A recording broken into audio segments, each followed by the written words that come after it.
ఒక చోట కొంతమంది క్రైస్తవులతో కలిసి నేను భోంచేస్తున్నాను. కొంతమంది ప్రార్థన చేసుకొని తింటున్నారు.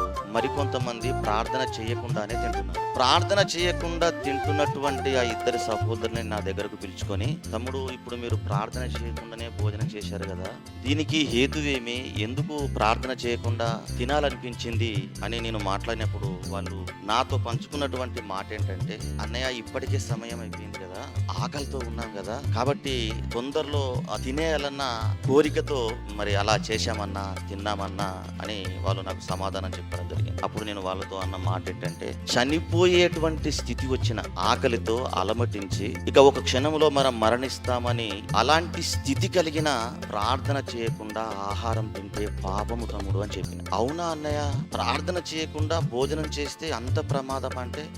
నిజం తమ్ముడు, ఇది బైబిల్ గ్రంథంలో దేవుడు రాయించినటువంటి మాట.